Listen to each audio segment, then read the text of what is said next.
Assalamualaikum warahmatullahi wabarakatuh. Selamat pagi anak-anak yang hebat. Bagaimana ya kabar kalian pada hari ini? Semoga kalian selalu dalam keadaan yang sehat. Nah, anak-anakku yang hebat, sebelum belajar, marilah kita berdoa terlebih dahulu ya. Berdoa mulai. Ya Allah ya Tuhanku, semoga apa yang akan kami pelajari hari ini bermanfaat bagi kami. Amin. Berdoa selesai. Nah, anak-anakku yang hebat, pada hari ini kita akan belajar tema 1, selamatkan makhluk hidup, dan subtema 3, ayo selamatkan hewan dan tumbuhan. Nah, sekarang kita akan belajar tentang pelestarian tumbuhan ya. Jadi tumbuhan itu harus kita lestarikan agar tidak punah atau tidak habis atau tidak hilang. Nah, cara pelestarian tumbuhan yang dapat kita lakukan adalah dengan menjaga keberadaan hutan yang ada. Hutan adalah sumber industri yang dipakai untuk kebutuhan manusia.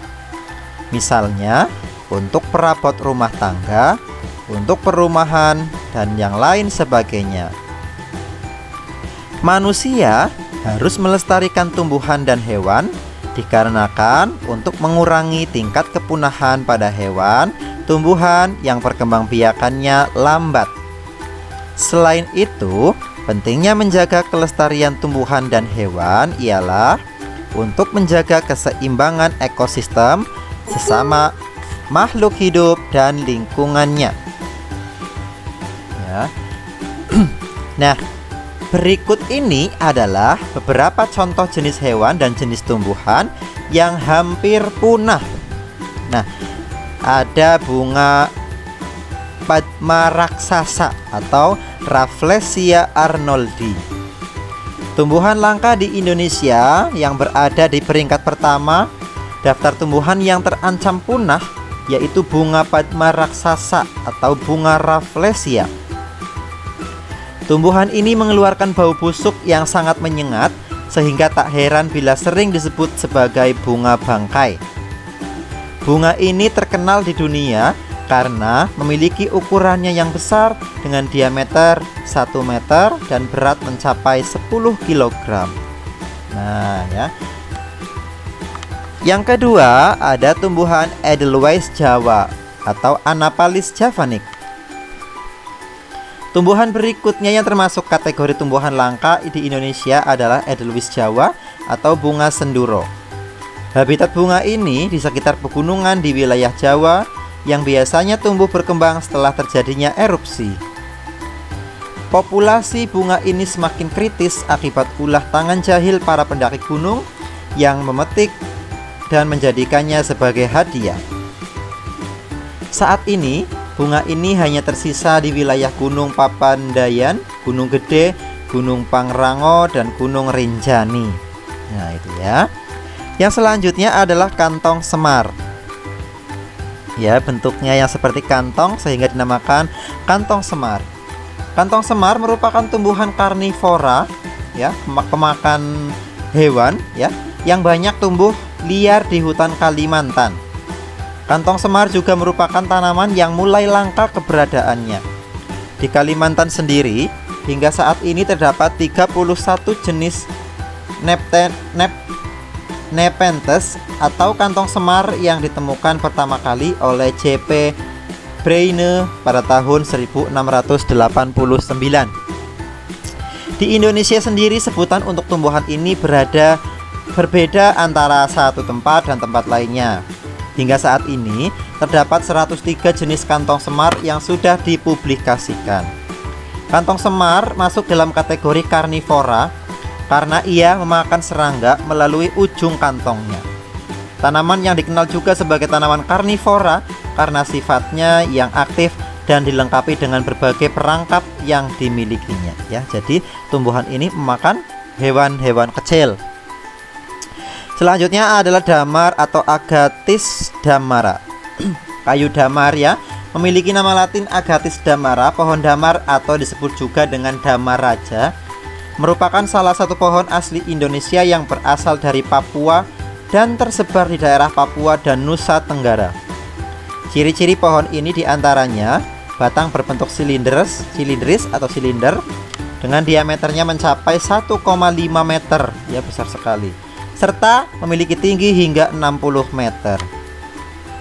Warna batangnya sendiri adalah abu-abu muda atau coklat kemerahan, dengan daun tumbuh memanjang, panjangnya mencapai 6-8 cm dan lebar 2-3 cm. Pohon damar sendiri juga dapat digunakan sebagai pohon peneduh dan penghijauan. Sedangkan kayunya atau kayu agatis diperdagangkan sebagai bahan bangunan.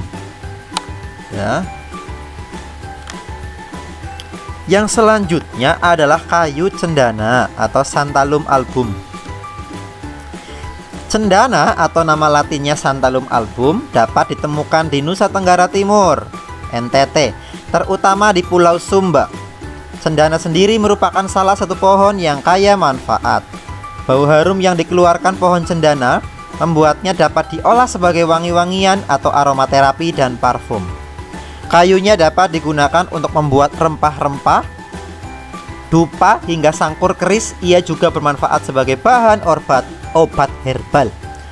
Ciri-cirinya pohon cendana sendiri diantaranya memiliki batang bulat dan kulit warna coklat dengan diameter maksimal 25-30 cm. Daunnya berbentuk elips dengan ujung lancip. Bunganya berwarna merah dengan jumlah kelopak 4-5 buah. Nah, itulah tadi beberapa contoh jenis tanaman langka yang ada di Indonesia ya, yang keberadaannya saat ini sudah sangat langka, jadi patut kita lestarikan. Nah, bagaimana ya tindakan pelestarian tumbuhan yang dapat dilakukan oleh kita? Yang pertama adalah melakukan tebang pilih. Tebang pilih itu apa? Nah, tebang pilih yaitu penebangan terhadap pohon namun disertai juga dengan penanaman bibit yang baru. Ya, tidak semua pohon ditebang untuk digunakan sehingga ekosistem hutan tidak rusak. Ya, jadi tebang pilih itu menebang tapi dipilah-pilah ya, yang sudah besar ditebang, kalau yang masih kecil tidak. Kemudian ketika sudah menebang, menanam pohon yang baru. Nah, yang kedua ada reboisasi. Adalah suatu tindakan penghijauan kembali terhadap hutan yang telah gundul sehingga kerusakan hutan dapat diperbaiki. Kegiatan reboisasi dapat juga dilakukan di daerah perkotaan sebagai langkah untuk memberi keseimbangan dengan lajunya pembangunan di perkotaan. Yang ketiga adalah cagar alam. Adalah tindakan yang dibuat guna melindungi tumbuhan tertentu terhadap kerusakan. Misalnya karena penebangan secara liar, perubahan lingkungan, dan disebabkan karena serangan hama. Kegiatan cagar alam bisa menyelamatkan spesies tumbuhan dari kepunahan ya. Sedangkan yang keempat, mempelajari ilmu pengetahuan tentang keanekaragaman tumbuhan dan cara pelestariannya. Sehingga ketika kita sudah tahu ilmunya, maka kita bisa mempraktekkan bagaimana cara melestarikan tumbuhan yang benar. Yang kelima ialah melindungi tumbuhan langka dengan mematuhi aturan perlindungan atau undang-undang yang berlaku. Nah, tadi ya adalah cara pelestarian tumbuhan yang benar. Nah, kalau yang sekarang itu adalah contoh pemanfaatan hewan dan tumbuhan yang tidak baik atau tidak bijaksana. Berarti tidak boleh kita tiru. Atau yang merusak. Apa sih yang merusak tumbuhan dan hewan? Yang A, melakukan perburuan atau penangkapan terhadap ikan dengan cara yang semena-mena. Misalnya perburuan memakai kapal terawi untuk mengangkat semua jenis ikan, baik yang besar maupun ikan yang kecil. Ya, dengan demikian akibat yang ditimbulkan adalah populasi ikan yang menurun, bahkan bisa menjadi kepunahan. Ya, berarti nggak boleh menggunakan pukat harimau atau jaring yang kecil-kecil sehingga ikan yang kecil-kecil ikut terangkat, ya, ikut terbawa. Itu tidak boleh, ya. Yang B, penebangan atau penggundulan terhadap hutan sehingga ekosistem hutan akan menjadi rusak, ya.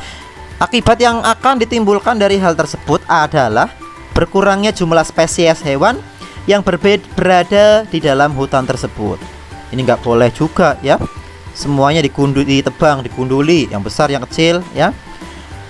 Selain menyebabkan pemanasan global, juga akan menimbulkan berkurangnya jumlah spesies hewan, ya, karena banyak hewan yang tinggal di hutan. Kalau hutannya ditebangi, pohonnya tebangi, maka hewan-hewan akan kehilangan tempat tinggalnya. Yang saya adalah pembangunan penginapan atau villa-villa di daerah pegunungan yang bisa mengurangi dari populasi hewan dan populasi dari tumbuhan, ya. Yang D, adanya sistem pertanian berpindah-pindah yang juga bisa memicu terjadinya kerusakan pada ekosistem di hutan. Ya, itu adalah contoh, ya, pemanfaatan hewan dan tumbuhan yang tidak boleh kita tiru.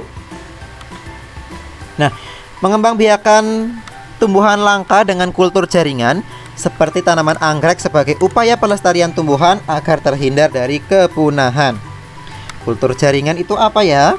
Nah, kultur jaringan adalah suatu metode untuk memisahkan atau mengisolasi bagian dari tanaman seperti sel, jaringan atau organ, daun, akar, batang, tunas, dan sebagainya, serta membudidayakannya dalam lingkungan yang terkendali secara in vitro dan aspek aseptik sehingga bagian tanaman tersebut dapat memperbanyak diri atau beregenerasi menjadi tanaman yang lengkap.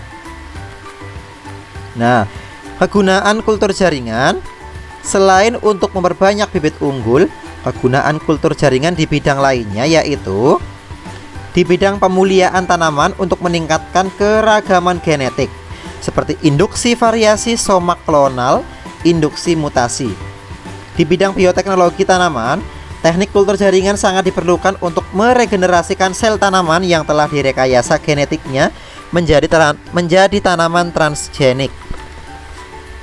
Di bidang pengendalian penyakit tanaman, kultur jaringan dapat menghasilkan tanaman yang bebas patogen, yaitu melalui kultur meristem. Di bidang konservasi, dapat digunakan untuk memperbanyak tanaman yang hampir punah atau untuk penyimpanan plasma mutfah. Nah, ini dia alur ringkas kultur jaringan pisang misalnya, ya. Yang pertama, pemilihan calon induk sesuai kriteria. Yang kedua, pengambilan calon eksplan. Kemudian calon eksplan sudah diambil, persiapan eksplan, terus inisialisasi, multiplikasi, subkultur, pengakaran, aklimatis, dikompot, kemudian peremajaan. Nah, itu adalah alur ringkas dari kultur jaringan pisang. Nah, sekarang bagaimana ya membuat simpulan berdasarkan peta pikiran? Simpulan itu sendiri dapat dibuat dengan menemukan informasi penting dari sebuah teks terlebih dahulu. Simpulan disajikan dalam satu kalimat yang berisi pernyataan yang berasal dari ide pokok dalam teks. Simpulan teks dapat dibuat dalam bentuk peta pikiran. Nah, ini ya sebagai contoh, ada pertempuran Ambarawa. Kalian bisa mencari informasi penting berupa atau didapat dari 6 kata tanya, yaitu apa, mengapa, siapa, di mana, kapan, dan bagaimana. Setelah kalian mengetahui, kalian bisa isikan di diagram tersebut. Nah, seperti ini, ya. Pertempuran Ambarawa. Apa? Pertempuran yang berkobar di Ambarawa. Mengapa? Karena sekutu mengingkari janji perundingan damai. Siapa? Tentara Keamanan Rakyat atau TKR dan pasukan Inggris dan Nica dan sebagainya, ya. Itu adalah cara mencari informasi, kemudian dibuat dalam bentuk diagram atau peta pikiran. Nah, baiklah anak-anakku, tetap semangat belajar ya. Sampai di sini dulu pembelajaran kita pada hari ini. Semoga apa yang Pak Guru sampaikan bisa bermanfaat bagi kalian semuanya. Ya. Wassalamualaikum warahmatullahi wabarakatuh.